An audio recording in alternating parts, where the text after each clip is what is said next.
Greetings, ladies and gentlemen. Nice to see you again. My name is Dustin Cormier. Welcome to How to Rock Astrology. We're continuing our reading of Light on Life by Robert Svoboda and Hart to Fowl. Today we're going to be talking about directional strength, also known as Digbala.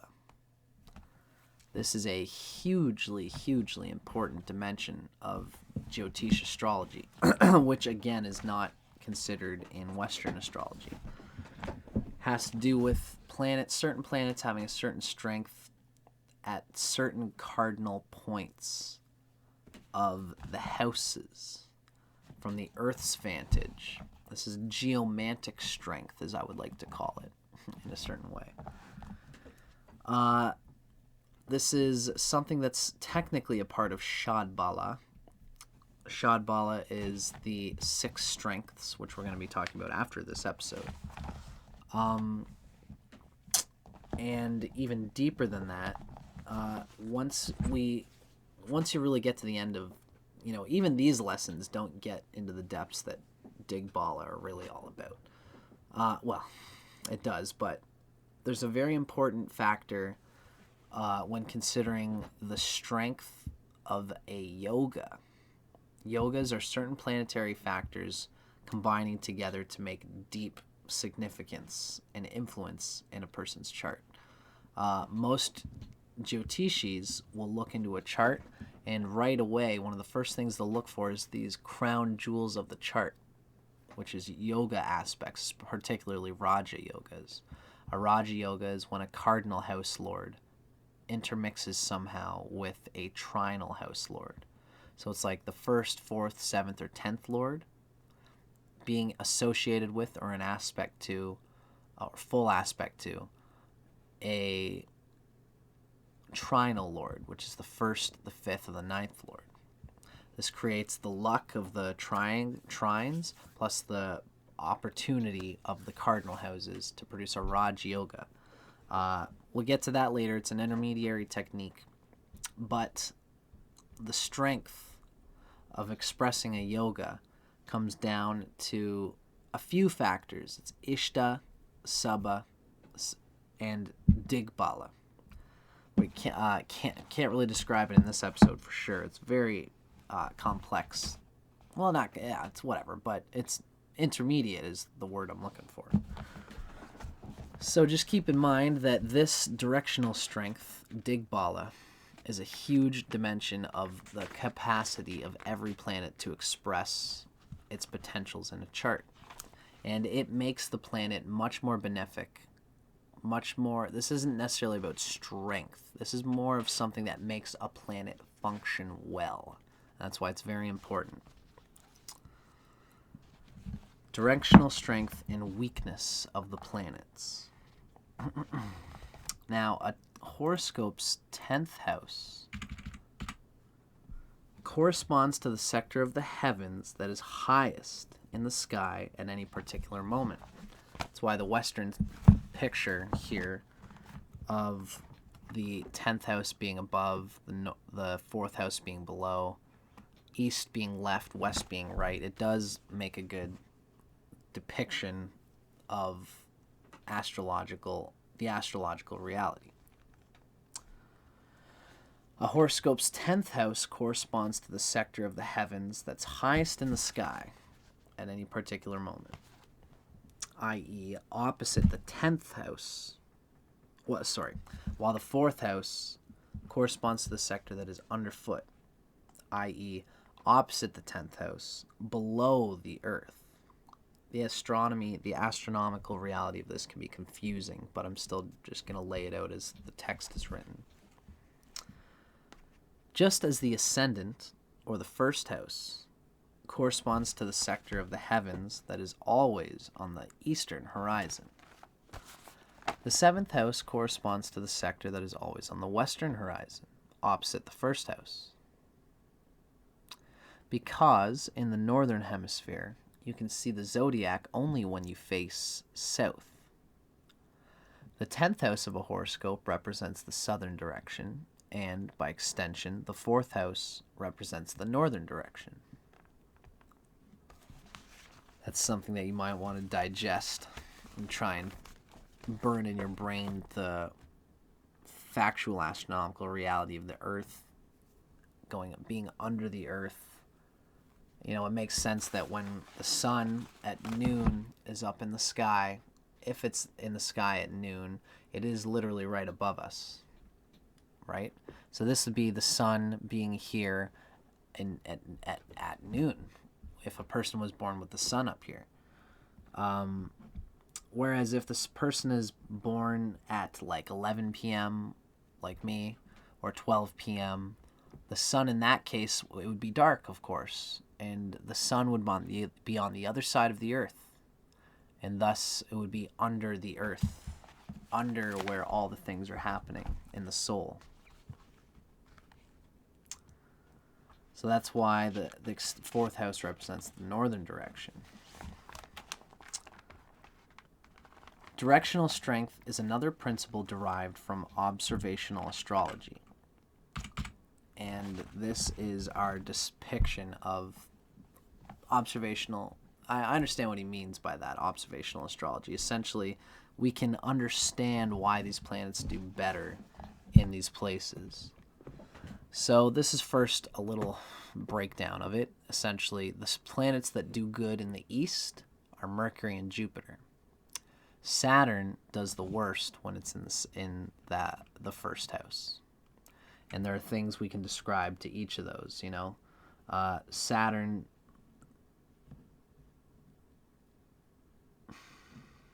the authors are going to talk about a little bit, so I won't go too much into detail, but Mercury and Jupiter do better when their lessons are relating to themselves. Mercury does better learning about itself. Jupiter does better learning and expressing itself. When Jupiter and Mercury are in the seventh house, they're looking to express themselves through how other people are, through opportunities of other people.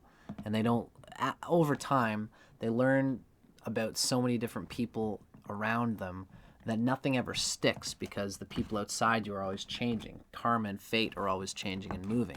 But you, even though you change as well, the you that's been changing is always the same at some deep, deep root. And therefore Mercury and Jupiter gain great self-knowledge and joy by being closer to the first house. Now Saturn does better when it's in the seventh house. The same logic is why Saturn is exalted in Libra, the seventh sign. It's because Saturn does better by keeping its scrutiny under the collective consciousness of a group or of others. So Saturn is checking and validating itself based on earthly experiences of others. And it's not going to overemphasize and devalue itself and second guess itself like it does in Aries or the first house. Saturn is weaker in the first house because its conscription and its discipline is only being based on itself. And you can always, again, yourself is always there. There's nothing to change it against. There's nothing to change your own nature against. So you're always going to be hitting the same problems when Saturn is in the first house, because you're not allowing the self to change. You're not basing your survival and pulling yourself out of yourself on anything other than yourself when Saturn's in the first house.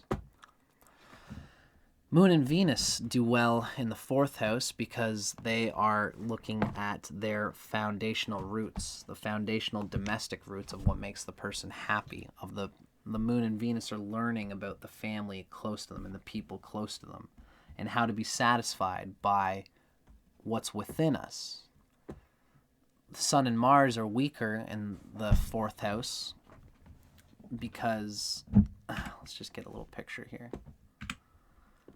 Sun and Mars do worse in the fourth house. Whatever, I'll stick to here. They do worse because they hold on to their own sense of self. They press their energy through their foundation, through their, a little bit egotistically, through themselves, through their, it's the same logic of Mars being debilitated in Cancer here. They they feed too much energy into the foundations of their lives, and they try to have their glory in the world be expressed quietly in the domestic comforts of their own home. And this makes a hot energy, makes it hard in relationships, because they're pushing so much energy through the bottom of themselves, through their home, through the people close to them. You know, you're allowed to throw your Sun and your Mars energy at your boss because your boss expects that. And your coworkers, you know, we're all trying to wrangle an objective together outside of ourselves. And once we're done it all, we can let it go. But Mars and the Sun, when they're in the fourth house, they just comply with whatever is going on at work. And then they come home and they say, you know what, baby? The boss gave me such a hard time today and it's just not fair. And then you just like unfold that tension to the people at home who have nothing to do with it and who don't even deserve it. Now, in the West, Saturn, now we're getting towards the positives of Saturn. Saturn does better in the West, right? We can see here as well. Saturn, the 7th house, the descendant. Saturn does better in the South. Saturn does better in the West, in others, for the same reasons that we've already described. Essentially, this is just the flip of everything we've just said. Now, this is just two different pictures of it. I see Venus. So this is like the North style chart. We can see that the top is East. This is where Jupiter and Venus have their best strength. The 4th house is where the Moon and Venus have their best strength. The 7th house is where Saturn has its best strength. And the 10th house is where the Sun and Mars have their best strength.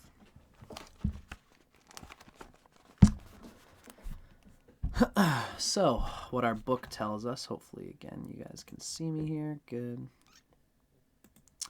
What the authors say is, directional strength is another principle derived from observational astrology, which means that astrologers observed that these planets would act better when they were in these houses in people's natal charts. And the reasoning can be derived thus. Jupiter and Mercury are the planets of intelligence and wisdom. And early morning is the very best time for study and wisdom.